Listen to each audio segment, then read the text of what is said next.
जो लोग कहते हैं हम 108 बेलपत्र चढ़ाएंगे, कोई कहता है हम सावन के महीने में 1.25 बेलपत्र चढ़ाएंगे, कोई कहता है हम 1000 चावल का दाना चढ़ाएंगे, कोई कहता है हम शंकर भगवान को इतना दूध चढ़ाएंगे। शिव पुराण की कथा कहती है एक चावल का दाना भी अगर दिल से चढ़ाया गया है तो वो 1000 के बराबर है। एक बेलपत्र भी दिल से चढ़ाया गया है वो 1000 के बराबर है।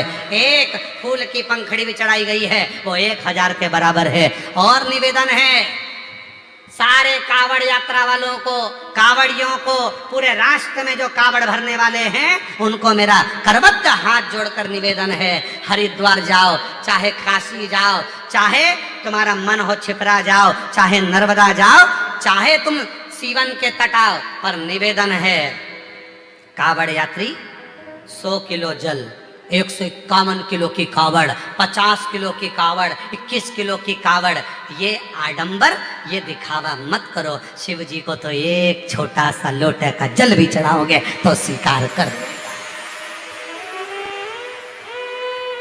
मेरे शंकर भगवान को आडंबर कर कर मत दिखाओ। मैं 101 किलो लेकर चल रहा हूँ और 101 किलो कंधे पर लेकर चल रहा है। उधर पत्नी बेचारी की जान सूखे जा रही है, मेरा पति भूखा होगा, माँ बाप की जान सूख करे, मेरा बेटा कैसे चल रहा होगा, किसी का दिल दुखा कर ना ना। हम तो यहाँ तक कहेंगे जितना तुमसे बने 1 लोटा जल सारी समस्या का हल। और सावन के महीने में 2 लोटा जल।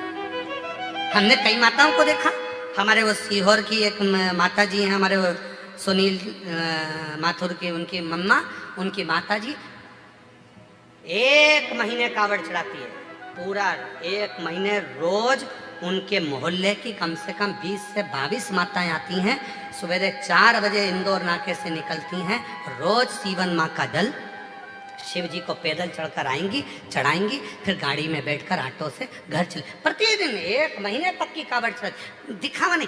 2 छोटे छोटे उन्होंने कलश ले लिए, अपनी 2 रिबिन में बांध लिए और लेकर बोल बम बोल बम बोल बम बोल बम चलता चलता और बाबा को चढ़ा देती है। भाव अब इतना लेकर दिखावा नहीं। मेरे शंकर को तुम्हारे दिखावे की बिल्कुल जरूरत नहीं है। और फिर निवेदन है आप सबसे जो गुरु दीक्षा महोत्सव में आए हैं, शिव दीक्षा महोत्सव में आए हैं, उनसे निवेदन है आप और जगह पर गुरु मंत्र लोगे तो आपको ये चीज लेना पड़ेगा, ये चीज करना पड़ेगा, ये किताब लेना पड़ेगी, वो किताब लेना पड़ेगी। हमारे यहाँ गुरु दीक्षा लेने वालों से भी निवेदन है कोई आडंबर में मत फंसना, शंकर जी का नाम लेना।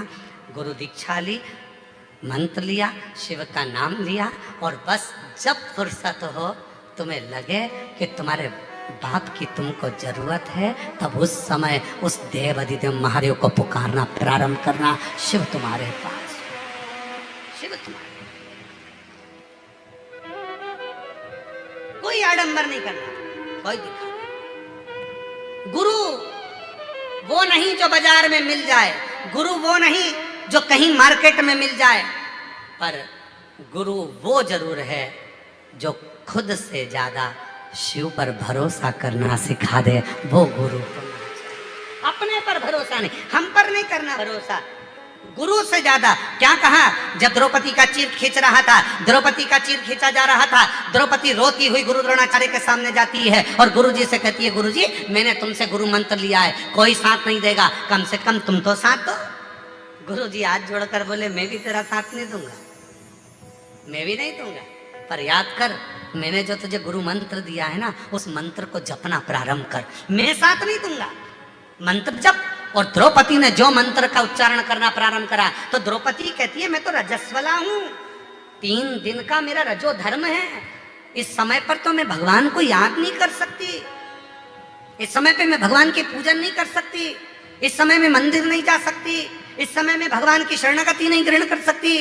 गुरु द्रोणाचार्य ने कहा सुन द्रौपदी, भले तू रजो धर्म से है पर भगवान का नाम लेने में पीछे मत हटना, मंदिर भले मत जा, शिवालय भले मत जा, पर रजो धर्म के समय पर अगर तू भगवान का नाम लेगी तो भी उसको आना पड़ेगा। और द्रौपदी ने रजस्वला धर्म में 3 दिन की रजस्वला थी द्रौपदी, और जो द्वारकानाथ को पुकारना प्रारंभ करा तो द्वारकानाथ को तो सौगंध दी थी अर्जुन ने, द्वारकाधीश को तो सौगंध दी थी अर्जुन ने। अर्जुन ने कहा था प्रभु आपसे निवेदन है अंदर मत आना, भगवान बाहर खड़े थे। अर्जुन तू हारे तो मुझे बुला। अर्जुन ने कहा था जब तक मैं आवाज ना लगाऊं तब तक मत आना, कसम है मेरी, आप अंदर प्रवेश मत करना। जुए में अर्जुन हारता गया। दुर्योधन ने शकुनी मामा को बुला लिया, पर अर्जुन ने कृष्ण को नहीं बुलाया। क्यों? क्योंकि हम गलत काम करेंगे और हमारा द्वारका नाथ देखेगा तो अच्छा लगेगा। नहीं बुलाया, किसी ने नहीं बुलाया। भगवान छटपटाते रहे, एक बार तो बुला ले। जैसे दुर्योधन ने कहा कि मेरी जगह मेरा मामा खेलेगा, हे अर्जुन तेरे मुख से शब्द निकाल दे कि मेरी जगह चौसर मेरा द्वारका नाथ खेलेगा, तब देख जिता कर बताता हूं। एक बार तो कहे अर्जुन।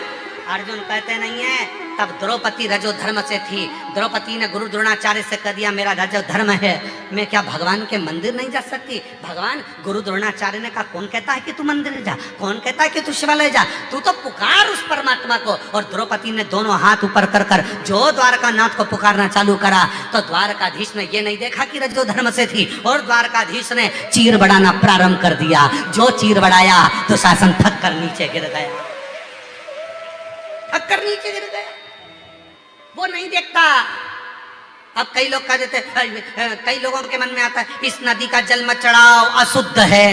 अरे माँ, जिसको तुम माँ कहते हो वो माँ कभी अशुद्ध नहीं हो सकती, वो शुद्ध की शुद्ध रहती है, उसकी मातृत्वता शुद्ध रहती है। माँ कभी अशुद्ध नहीं हो सकती।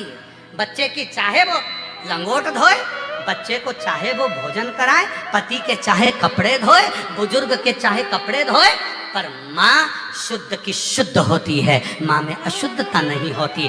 जिस पवित्र नदी का जल, चाहे माँ सीवन का चढ़ाओ, चाहे माँ गंगा का चढ़ाओ, चाहे माँ नर्मदा का चढ़ाओ, चाहे माँ क्षिप्रा का चढ़ाओ, चाहे माँ सरयू का चढ़ाओ, तुम्हारी मर्जी पड़े, चाहे मंदाकिनी, चाहे गोदावरी, जिस पवित्र नदी का जल तुम भगवान शंकर को चढ़ाओ, तुम ये मत सोचना कि ये नदी अपवित्र है या गंदी है। नहीं, जिस समय तुम जल लेकर जाओगे वो जल भी गंगा जल बन जाएगा और पवित्र हो जाएगा, क्योंकि माँ पवित्र की पवित्र रहती है, माँ में अपवित्रता नहीं रहती।